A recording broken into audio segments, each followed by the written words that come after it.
What's happening? A good Monday to all of you. Thanks for joining me. As always, it is much appreciated. First and foremost, we have hit over 4,000 subscribers to the channel. I can't thank you enough for your support, and let's keep on doing it. Don't forget to give us that thumbs up while watching on YouTube. All the likes means more eyeballs. That's how we beat the algorithm, right? We throw a like out there. We throw a comment out there. Don't forget to subscribe while you're hanging out. Rate and review on Spotify and Apple Pods. Let's keep the momentum going. Can't thank you enough. Over 4,000 subscribers. Started this podcast just about a year ago, and it's because of you we continue to build. Today's podcast is the kind of podcast that I love doing. We're going to take a comprehensive dive into the offensive line problem. It's easy to diagnose the problem. We all see it. We're all frustrated by it. Offensive line pass protection has stunk out loud. It's not a mystery.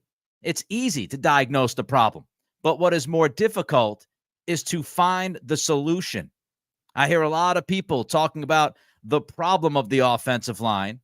And man, the Patriots should have done this better or should have done that better.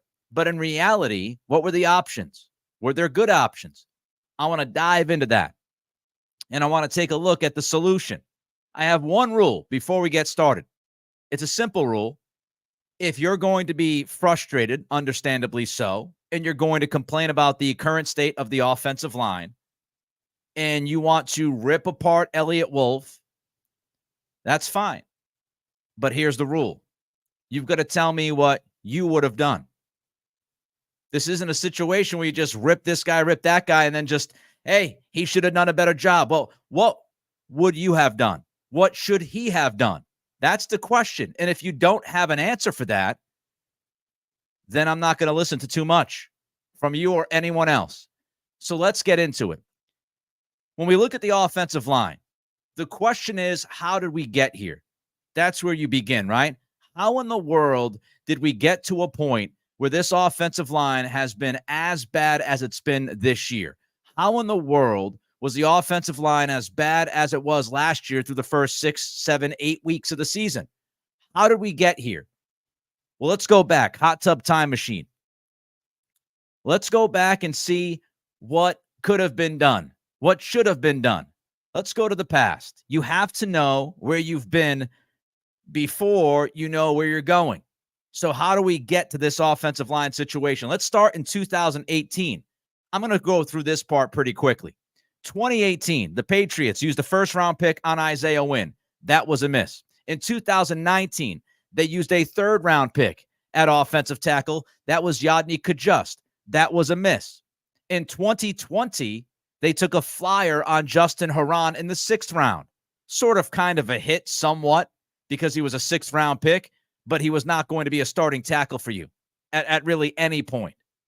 In 2021 and 2022, the Patriots used 6th-round pick and a 7th-round pick on an offensive tackle. In 2023, even though you knew you were walking into Trent Brown's final contractual season, you decided to not spend a single pick in the draft on an offensive tackle.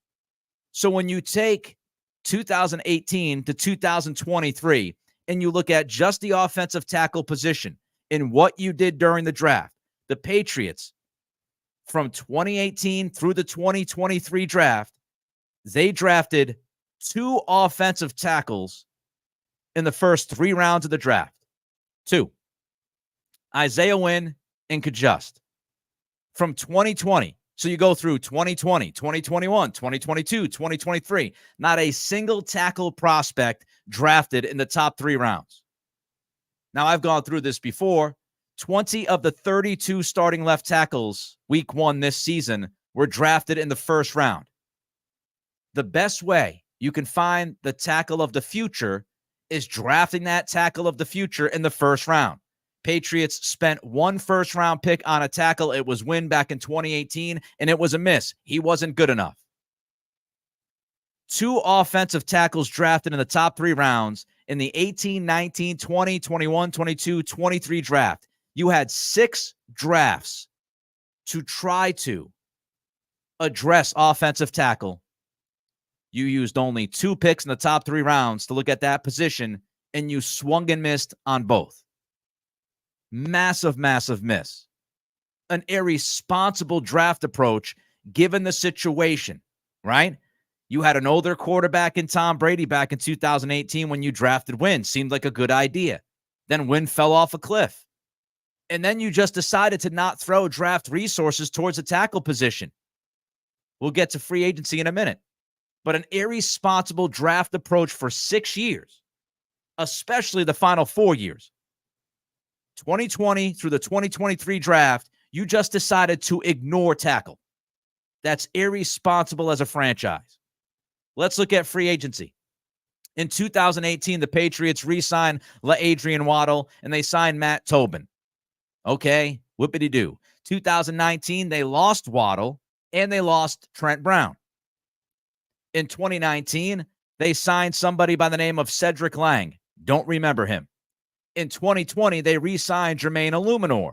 Pretty good signing, depth guy. In 2021, they brought back good old Trent Brown. And Trent Brown was good for that year. He gave you one good year. In 2022, they re-signed Trent Brown. That was pretty much a miss because Trent Brown went to the pumpkin Trent Brown. Off and on and off and on. Could never, ever depend on that guy after 2021. In 2023, did not draft a single tackle out of that draft and decided to sign Riley Reif and Calvin Anderson. Now, Calvin Anderson, I'm going to give a pass to the prior regime because you can't predict malaria. But Calvin Anderson got sick, never going to be the same guy again, it looks like, unfortunately for him. Riley Reif, everybody knew that was a major reach, and it backfired. He gave you nothing. How about the interior offensive line? You traded Joe Thuney. You traded Shaq Mason. You overdrafted Cole Strange. Then you drafted 3 interior offensive linemen in the last draft back in 2023. You drafted 3 of those guys. Jake Andrews has been nothing. He got hurt. He's going to miss the entire year. Antonio Mafi was a project. He has flamed out, has not looked good whatsoever. Sidy Sow looks pretty good. Had a solid rookie season. Has been hurt at the beginning of this year, but you might have hit on Sidy Sow. So that's the interior offensive line. You're trading top-tier interior offensive linemen, trading Thuney and Mason. You're not addressing it immediately with legitimate resources in the draft or free agency. Your biggest offensive lineman investments going back to 2018 were Wynn, Brown, and Strange. Now, again, So hit, Owenu hit. I'm talking about investing a lot. Top 3 rounds of the draft or spending money at the position. All you did when you look at the top of the draft, top 3 rounds, and spend money, all you did was draft Wynn, bring back Trent Brown, and draft Cole Strange in the first round. And we know how Cole Strange has not worked out. So that's how we got to this offseason. That's the background. That's the context. You decided to just not spend any significant resources in the tackle position post-2018. You decided to trade 2 of the best guards in football over the past 10 to 15 years and did an okay job replacing at least one of them.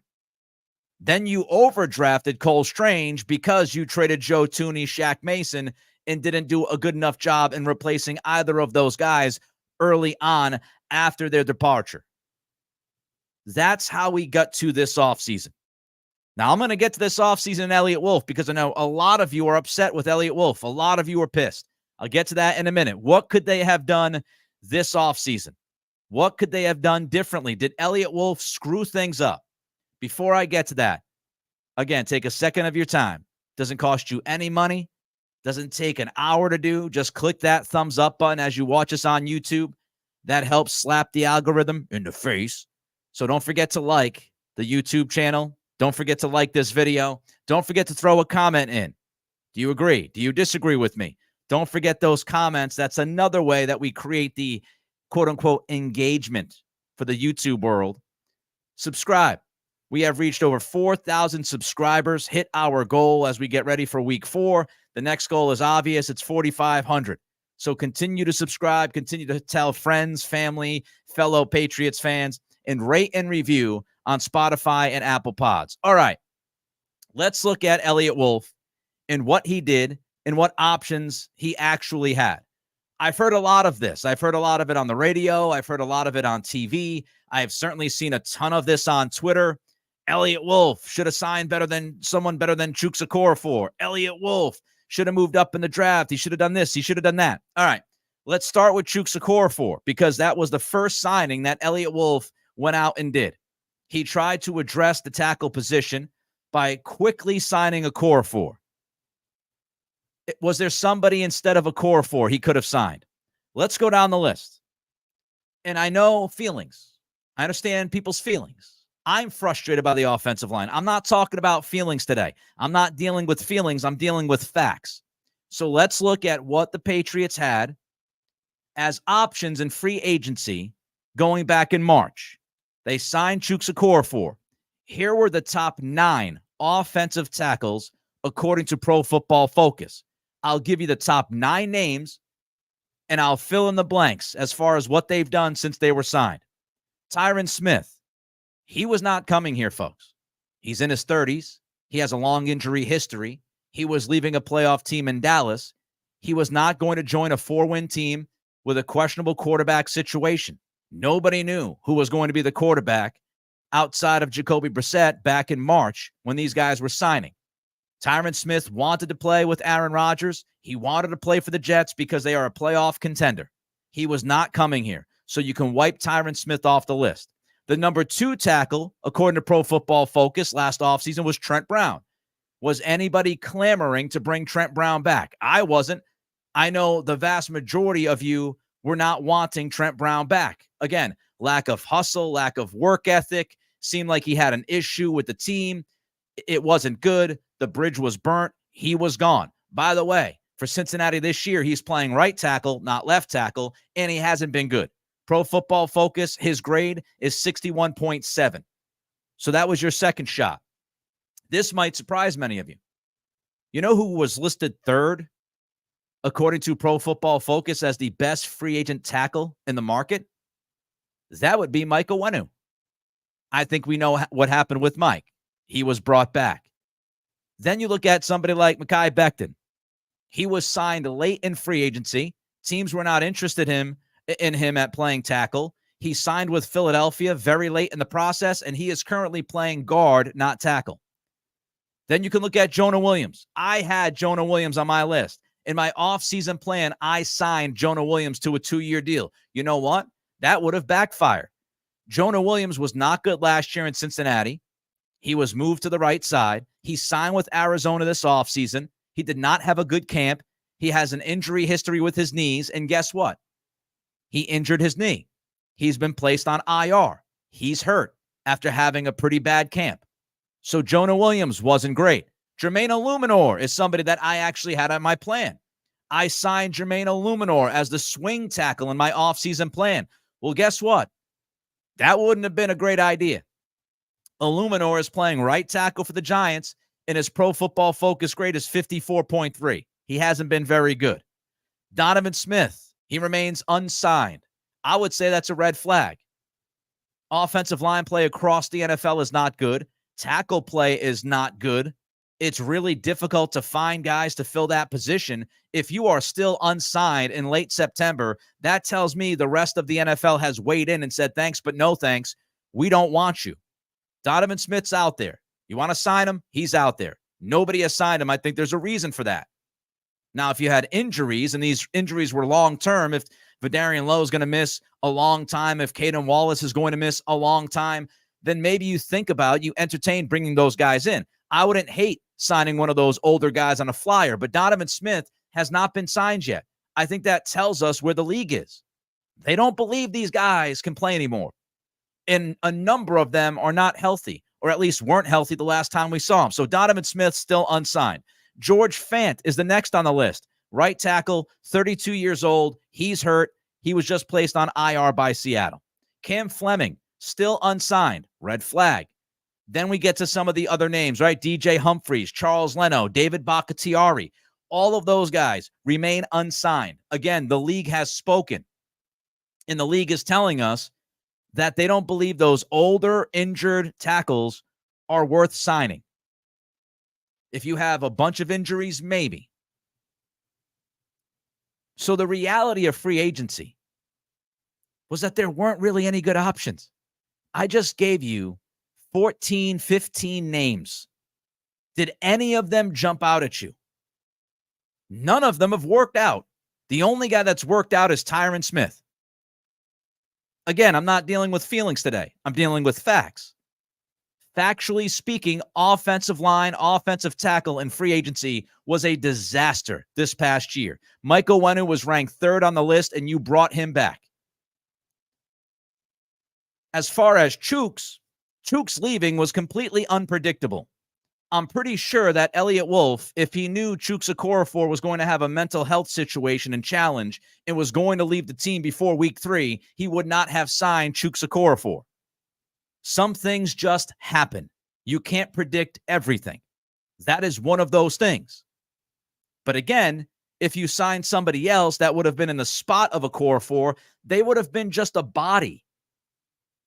And many of those bodies are badly injured, on IR, or not playing good football. My plan, I would have signed Jermaine Illuminor. Again, he's not playing very well. I would have had him as the swing tackle, and he would have probably taken over for the banged up and hurt Jonah Williams. But Jonah Williams wasn't good. Let's get to the draft, because a lot of people go, yeah, but Nick, they should have traded up in the draft. Nick, they messed up in the draft. Nick, what? All right, so let's look at the draft. Again, not dealing with feelings, dealing with fact. I'm not dealing with narratives that are being thrown out there. I'm talking about what actually happened in the realistic options. If you don't like being real, this ain't the podcast for you. I understand. I won't take it personally. Meanwhile, you can give us that thumbs up if you do like it real. You can throw a comment in if you like it real. And you can subscribe to this channel and stick by us and continue to grow this podcast. So let's get to the draft. Should the Patriots have moved up? I hear that a lot. The Patriots should have moved up. Number one, the Patriots tried to move up. This might be breaking news to some of you. I think a lot of people believed that, hey, they were going to trade up into the first round and draft a wide receiver. Were they? What's interesting is Patrick Walker, after the first round of the draft, Patrick Walker is a writer for Cowboys.com. And he posted this on April 26th. The Commanders and the Patriots were both attempting to trade back up into the first round to grab Tyler Guyton. That was according to Tyler Guyton. So Tyler Guyton's agent must have told him that the Patriots and the Commanders were trying to trade up into round 1 to draft him. Guyton's an offensive tackle. So that would make some sense, right? You drafted Drake May at 3. You try to trade back up into the first round to draft the tackle. Now, some believe they try to get back up there for a wide receiver. Was that speculation? Was it absolutely known? I don't know. But Tyler Guyton told the whole world right after the first round of the draft that the Patriots try to trade up and draft him. And that has to come from his agent. So what would it have taken? Well, Guyton was drafted 29th by the Cowboys. You would have had to trade with Buffalo into spot number 28. The Bills reportedly were not interested in trading with you. So how much would they have had to overpay is inevitably the question. How many picks would they have had to give up to trade into that first round and draft Guyton? What would they have had to give to Buffalo for Buffalo to say yes? And would Buffalo ever say yes? Or would Buffalo look at this and say, we're not helping you land a franchise tackle. We know you're screwed at tackle. We're not in the business of helping you. Again, reportedly, that's what Buffalo did when the Patriots were trying to talk to them. Buffalo said, we're going to take your deal. We're going to pivot. We're going to go to another team and get a better deal for us. They didn't want to trade in division, according to multiple reports. So you tried to trade up. That didn't work. Okay? So that was an attempt. Now let's get to the second round. In the second round, the very first tackle taken in the second round was Patrick Paul. He was drafted 55th overall. Again, the league tells us how they feel about positions in the draft, right? The league did not feel, after you got past the first 5 or 6 offensive tackles in that first round, the NFL did not believe that there were tackles worth being selected in the first half of the second round. So a lot of those other guys, they dropped towards the bottom of the second round. Patrick Paul was the first one taken at 55. Now, the popular option, a lot of people have brought this up. Well, look, you could trade up, right? You could trade up and draft Kingsley Suamataia.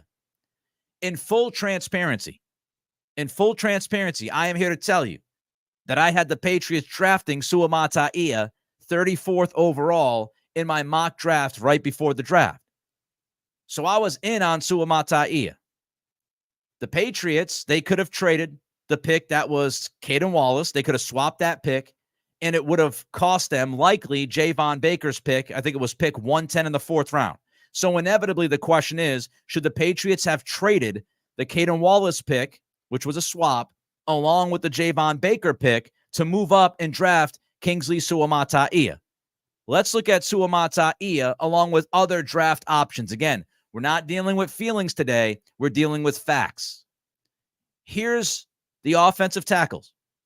Here are the tackles that were drafted in the late second round, early third round back in April. And I'll tell you what those guys have done. Again, I will fill in the blanks and let you know what they've done. I'm trying to give you information on this podcast. I'm trying to give you the context.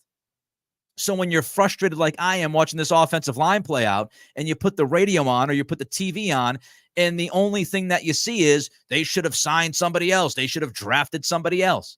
I want to give you the actual reality of what was staring Eliot Wolf in the face and what he could have done and what he decided not to do and how these guys have played.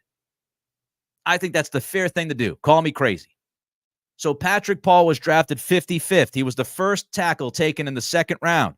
He has not played a single snap of football this year. 0 snaps. And if you go back to the draft process, many people thought Patrick Paul needed at least a year of seasoning before he was ready to go out there and play. So Patrick Paul hasn't played this year. At the 59th pick, Blake Fisher out of Notre Dame, who I happen to be a fan of. I watch Notre Dame every single weekend. I know Blake Fisher well. He's a tremendous athlete. He played right tackle for the Fighting Irish. He's a right tackle, and he's played 0 snaps this year in the NFL. Roger Rosengarten. There was some questions about Rosengarten. Is he a right tackle? Is he a guard? Can he actually slide to left tackle? Rosengarten was picked 62nd overall by the Ravens. He's actually played football this year. He's played 38 snaps. His Pro Football Focus grade is 52.4. Not great. Not even really good. My mock draft guy, Kingsley Suamataia. Now, in the preseason, many people were pumping the tires of Suamataia and saying, man, this guy looks great. This is unbelievable. This dude is a franchise left tackle, and he might end up being a franchise left tackle. It might take a year. It might take 2 years. It might take 3 years. But Suamataia has played 108 snaps this year. He was benched in week 2. He stayed benched week 3. He was thrown out there, I think, for a couple of snaps yesterday in last night's game as an extra tackle. But Suamataia, he's played 108 snaps in the NFL this year, and his Pro Football Focus grade has been an atrocious 42.8. He has been bad. Benched. Doesn't look ready. Brandon Coleman. Let's get to Brandon Coleman. He was drafted 67th. He was drafted 1 pick ahead of Caden Wallace. Coleman was drafted by the Commanders. Brandon Coleman has played 36 snaps this season. He has been bad. His Pro Football Focus grade has been a 47.8. He's not played well when given the opportunity. So let's quickly go through it again. Patrick Paul, 0 snaps. Blake Fisher, 0 snaps. Roger Rosengarten, 38 snaps. A Pro Football Focus grade of 52.4. Kingsley Suamataia, 108 snaps. A Pro Football Focus grade of under 43. Benched 3/4 of the way through the second game of the season. And if you listen to the game last night, Chris Collinsworth and Mike Tirico, they talked about Suamataia, and they said he wasn't even supposed to start the season. The only reason why he started the season, according to them, was because Wanye Morris wasn't ready physically to take the full load at left tackle. And so Suamataia, he wasn't necessarily drafted to be the guy on day one. And then you get to Brandon Coleman, 36 snaps, 47.8 Pro Football Focus grade.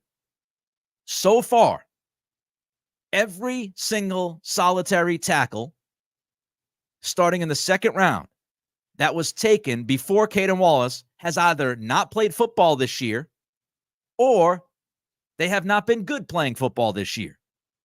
This can change, but I'm telling you what's happening right now. When you look at Caden Wallace, how has Caden Wallace performed compared to those other tackles that were taken ahead of him? Interestingly enough, Caden Wallace has a better Pro Football Focus grade than any of those guys I've mentioned. He's been better than Roger Rosengarten. He's been better than Suamataia. He's been better than Brandon Coleman. The three guys that were drafted ahead of Caden Wallace that have actually played an NFL game that matters, they have all graded lower than Caden Wallace. I'm not telling you Caden Wallace is better than those guys. What I'm telling you is right now there is zero evidence that any of those guys drafted ahead of Caden Wallace would have been better than Caden Wallace at this point. There was no savior in the draft before Wallace. If you're thinking the Patriots should have just traded up and drafted Kingsley Suamataia and he would have solved all the problems at left tackle, you are living in a dream world. Maybe eventually Suamataia will become that guy. But right now, he's actually been worse than Caden Wallace by a decent amount. Suamataia's Pro Football Focus grade is 42.8. Caden Wallace's Pro Football Focus grade is a 54.6. And he's played 67 snaps. How about Vidarian Lowe? Many of you might be wondering, well, what about Vidarian Lowe, Nick? Vidarian Lowe has a better grade than any of those draft picks that I have mentioned outside of the guy you have in your backyard, Caden Wallace. Vidarian Lowe has played 117 snaps of football this year. His Pro Football Focus grade is 53.5, which again is higher than Rosengarten, is higher than Suamataia, and is higher than Brandon Coleman. This is the reality. I'm not predicting the future. What I'm trying to give to all of you is the reality of the situation. And the decisions that were made in the moment right now as we get ready for week 4, Vidarian Lowe and Caden Wallace have both been better than any of those guys drafted in the second round and better than Brandon Coleman, the first pick in the third round. Fact.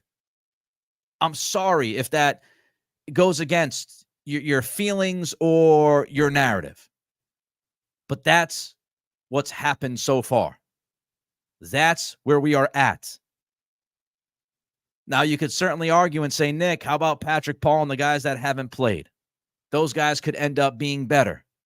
Those guys could end up being better than Caden Wallace. They certainly could end up being better than Caden Wallace. But a couple of things. Number one, those guys are not playing for a reason. A number of those guys were seen as developmental prospects, developmental tackle prospects. You weren't drafting them to play them day one. And that's why some of them have not played, because they're not ready to play. So if you think you were going to draft a young tackle and just throw him in, if he's not ready to play, he's not ready to play. It's about development. Why are the Patriots playing Caden Wallace? Well, because Chuks Okorafor unpredictably, unexpectedly walked out of football due to mental health because Vidarian Lowe has been hurt. If Miami has an injury, Patrick Paul might be thrown into service, but it doesn't mean the team feels like that guy is actually ready to play and start and give you 65 snaps a game. So developmental prospects. And here's the truth. Those teams, think about the teams, right? Miami, Baltimore, Kansas City. Those teams are in a position where they could draft a young tackle and develop the young tackle because they're not coming off a 4-win season and dealing with absolutely no depth at tackle. Because as we went through to start this podcast today, they completely ignored the tackle position outside of Isaiah Wynn and Yadni Kajust and Trent Brown. Kajust didn't work out. Isaiah Wynn was a massive swing and a miss, and Trent Brown was up and down his entire Patriots career.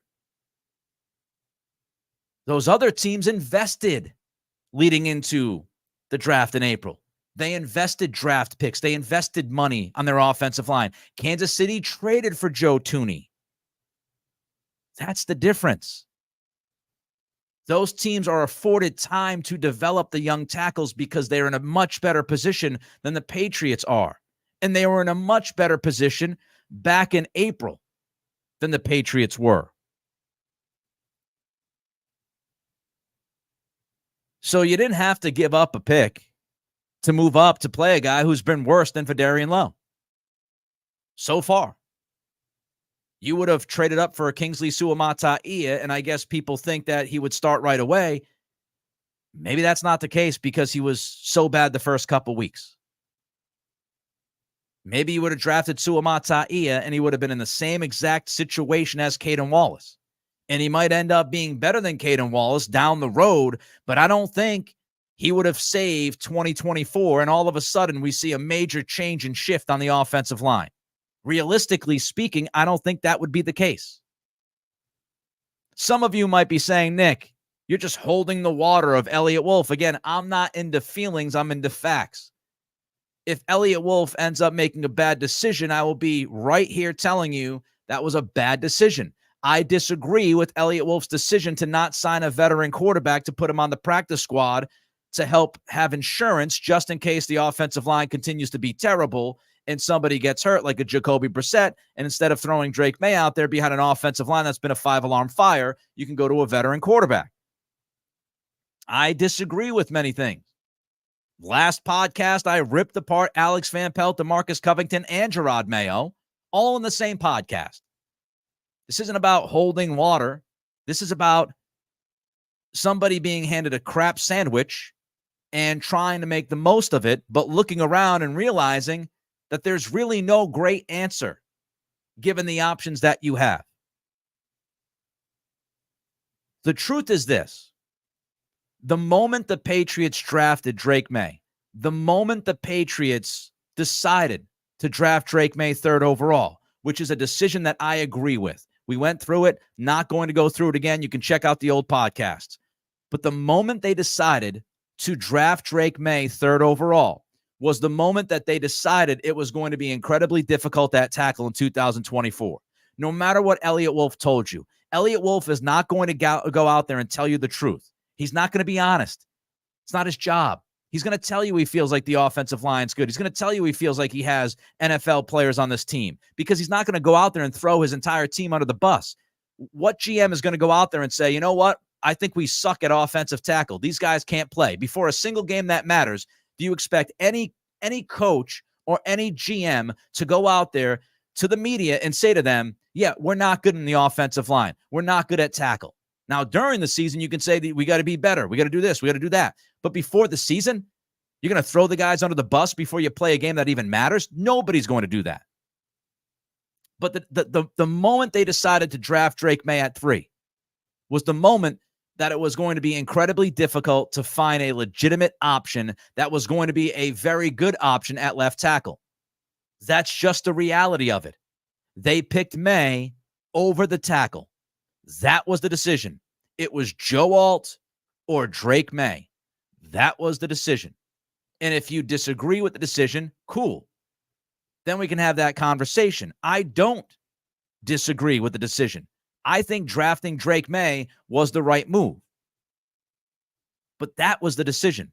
Or you could trade down and draft Alt, all the different possible, options. If you decided, hey, we're not going to draft Drake May, we'll trade down. And we went through all that stuff before the draft. You can trade down to New York and you can get the 6th pick and another pick. And we went through all of that.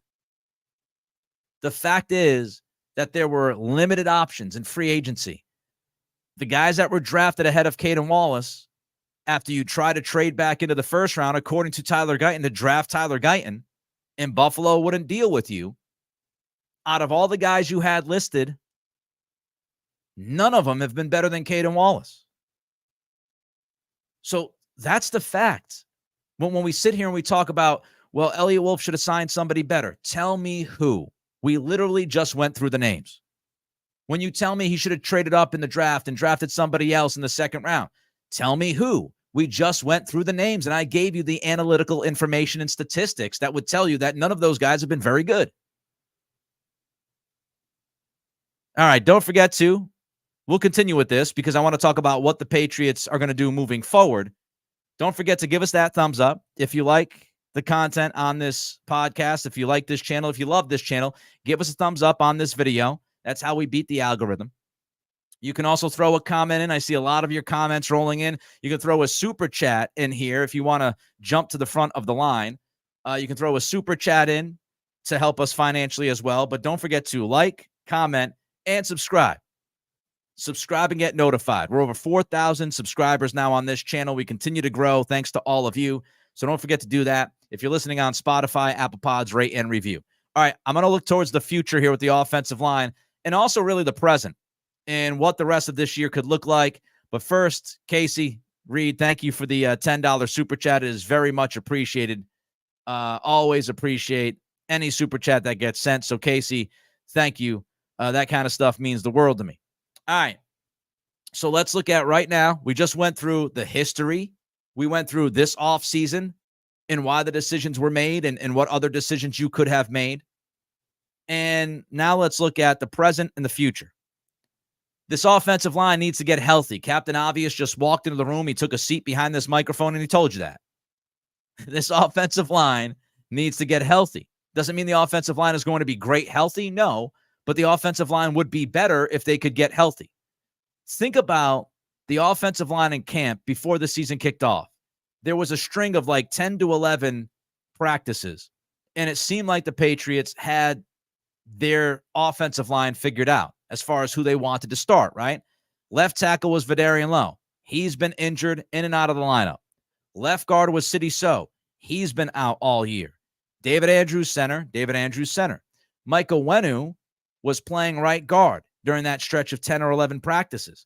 They moved Onwenu out to right tackle because the injuries at left tackle, they had to swing Chuks Okorafor to the left. Of course, Chuks Okorafor no longer here. Onwenu, right tackle. Left tackle, still trying to figure it out. Caden Wallace was going to be your swing guy. What the Patriots wanted, if they didn't get injured and Chuks didn't have the mental health situation play out, they wanted Lowe, Sow, Andrews, Onwenu, Chuks. Caden Wallace, swing tackle. And really, not much has played out that way. Not much at all. And so now you were left with, okay, your backup left tackle is Chuks. He's gone. Your backup left guard ends up being Michael Jordan. He's dinged up. Your backup right guard is Layden Robinson. He's a rookie, ups and downs. And the only other option you had at tackle was to throw Mike Onwenu out there because you're not healthy enough. So now Onwenu's playing right tackle. The domino effect has been critical. And what happens? What happens when you have that domino effect? What happens when, 3 of your starting offensive linemen are not playing for you? Well, you're not only shifting people around, it also means that you have zero chemistry, zero continuity. And when you're talking about this kind of offense, the outside zone runs and stuff, you want your offensive line to have that chemistry, to have that continuity. And the Patriots just haven't had that from day one of this season. Constantly, people have been shuffling in and out. They haven't been able to find any steadiness. So you've got guys moving all over. You've got no chemistry up front. You're relying on guys for your depth, right? You're relying on depth and you're relying on youth. Guys that you didn't want out there. In the real world, the Patriots would not want Caden Wallace out there until probably middle of the season, late in the season, just like a lot of those other teams that drafted these tackles. They're sprinkling them in, right? Rosengarten's getting like 36 snaps the first 3 games. Patrick Paul's not playing. Suamataia, he got thrown into action early because of the injury to Wanye Morris. Now Morris is back. Suamataia wasn't good. They take him out. He's benched. They sprinkle him in. That was the plan. To develop Caden Wallace. But Wallace is rushed into action because of all the injuries and the mental health thing with Chuks. So here's your best hope. Here's what I think the best hope is. Vidarian Lowe at left tackle. Again, I'm not telling you he's great. But this gives the Patriots the best chance to get better up front. Fedarian Lowe at left tackle. Hopefully he's healthy and he can play snaps. He can play a string of games. He was developing. And then injuries popped up and it's been all over the place. Left guard, Sidney So, maybe even Michael Jordan. One guy that's actually been pretty solid has been Michael Jordan. I feel like people have just overlooked him, and understandably so, because the pass protection has been so awful. But Michael Jordan's actually been pretty good at left guard. So you could have Sidney So, who, by the way, practiced for the first time today since late August. So you have Sidney So or Jordan at left guard. David Andrews is fine at center. He wasn't good this past week. I think he'll get better if the guards around him, especially right guard, is better. At right guard, you go with Owenu or Robinson. I would lean with Owenu at right guard, slide him back to his natural position, and then you could put Wallace at right tackle. If you could have Fedarian Lowe, let's say maybe a rotation at left guard, have a competition with Jordan, So, and Robinson, Andrews, Owenu, Wallace, I don't think the offensive line would be a train wreck like we've seen.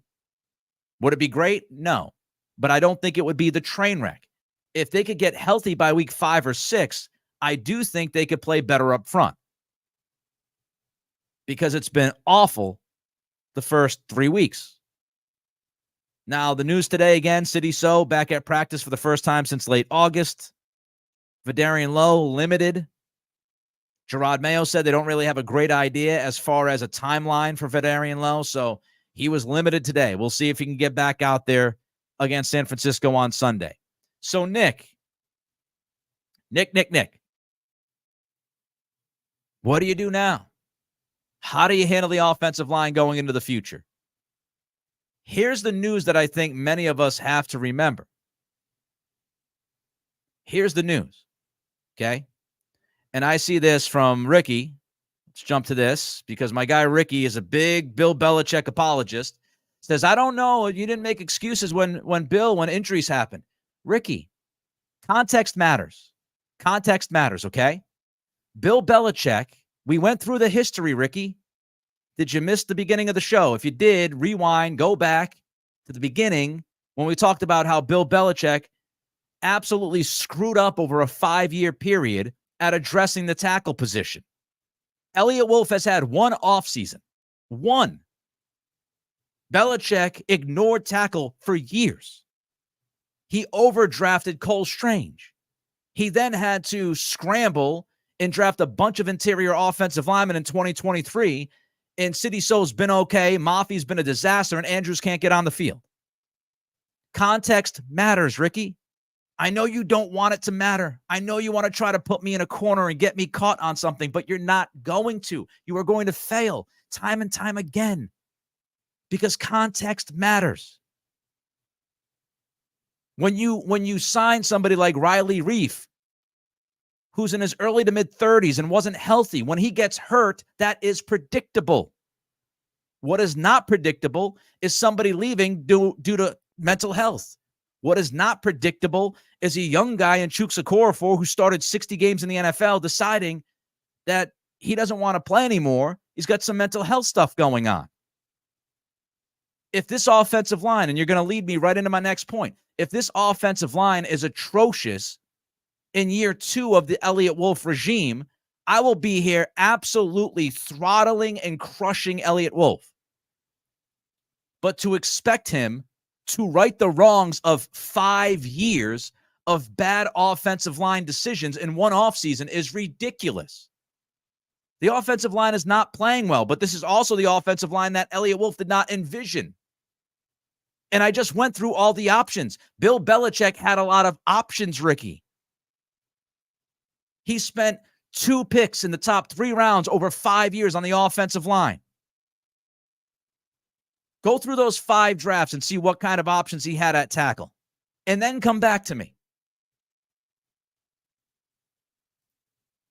So let's look at the future now. Here's what I think is going to happen. What I think is going to happen is the Patriots are going to draft their left tackle of the future in the first round in 2025. They will very likely have a top 5 to 8 pick. They will spend that top 5 to 8 pick on a left tackle. If they don't do that, they will be incredibly aggressive with the extra third-round pick that they got in the trade for Matthew Judon, and they will use draft picks to move either back into the first round or move up in the first round to draft that guy. If they unexpectedly end up somewhere in the middle, which again I don't expect to happen, but if they end up somewhere in the middle of the first round, I would expect, unless they think somebody is going to be there that can start at tackle, I would expect them to be very aggressive and move up to draft that tackle. If they have a pick in the top 8, I think they will draft their left tackle of the future. They will draft that guy. That's first and foremost. Now, if you draft a legitimate franchise left tackle, which means 20 out of 32 teams have told you the best shot at doing that, acquiring a legitimate franchise left tackle, is using a first-round pick, then you use that first-round pick in 2025 for the left tackle. So you have that first-round pick at left tackle. Then you have your pick of whoever can play left guard. Now, I do think they have 3 good options. You could keep Sidy Sow at left guard, solid rookie season. You can keep Michael Jordan if he continues to play solid as he has. Michael Jordan could be your left guard next year. Or you can work on swinging Layden Robinson to the left side and see what he looks like.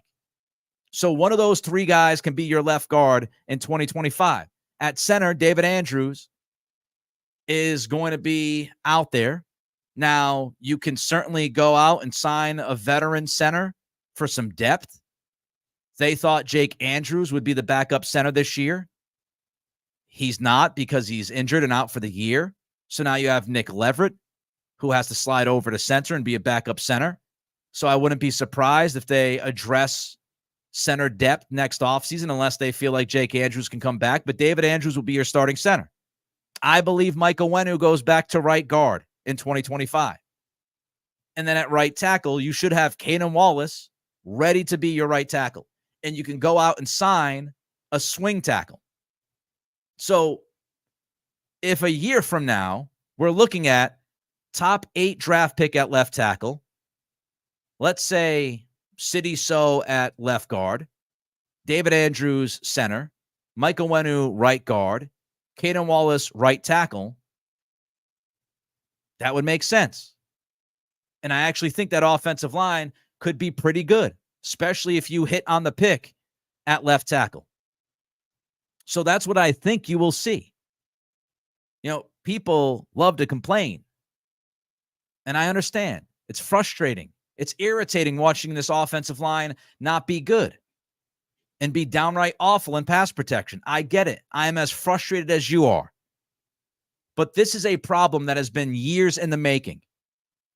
And to expect a problem that took 5 to 6 years to build to be this kind of atrocity, to expect in one offseason to get everything solved up front, to get it all figured out, when you also needed to find a franchise quarterback, wide receiver help, tight end help, running back help. Let's not forget where this offense was left. This was a crap sandwich.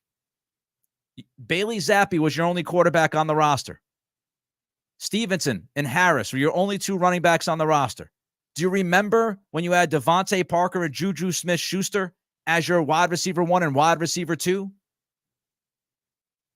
Tight end, LaMichael Petway was the only NFL tight end that was on this roster. You had no tackles to speak of. To think that this was all going to be fixed like that, it's just, it's not realistic. It's not fixable in a single offseason. Now, if you go through next offseason and we're having the same conversation that we're having today, 4 or 5 weeks into the season, then it's more inexcusable. Then you go crazy. Then you can lose your mind, and I will lose my mind. But you were starting from so far behind the 8 ball on the offensive side for this football team. You had to address so many different things. There were 2 reasonable options. 2 things, 2 reasonable things that you could beef with Eliot Wolf. Not drafting Joe Alt drafting Drake May instead. You can have that beef with Eliot Wolf. If you think they should have drafted a left tackle instead of Drake May, then you have that beef. And if Drake May ends up not working out, then you could kill him for that decision. I agreed with drafting Drake May. Quarterback's the most important position. I was fine with drafting Drake May at 3.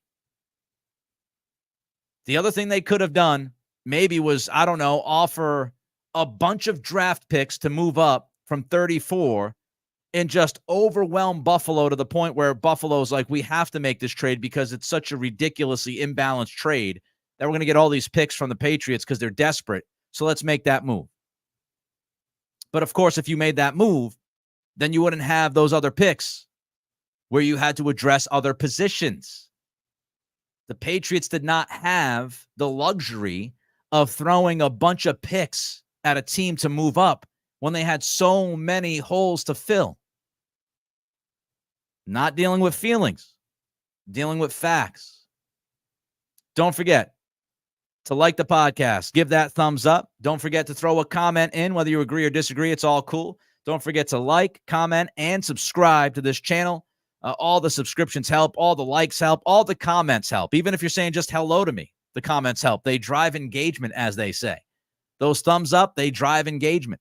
And if you're listening on demand, watching on demand, you can still do those things as you watch or listen on demand. And that includes Spotify and Apple Pods, where you can rate and review. That is the truth about this offensive line. How do we get here? What has happened? What can happen the rest of this season? And what could the future look like? We just dove in for almost 1 hour without a single commercial to give you the context and to give you the reality of the situation. We broke this down as comprehensively as anybody could break it down. And I hope you enjoyed the information. I hope you now feel like you've got a little bit more ammunition in the head when you're talking about what could have happened, what should have happened. And I hope you continue to watch this podcast Monday, Wednesday, Friday, 3 p.m. Eastern. We go live every Monday, Wednesday, Friday on this YouTube. Like, comment, subscribe. I appreciate every single one of you, even those like Ricky who disagree. Want to go back and forth. I still appreciate you. This has been the Nick Cattle Show.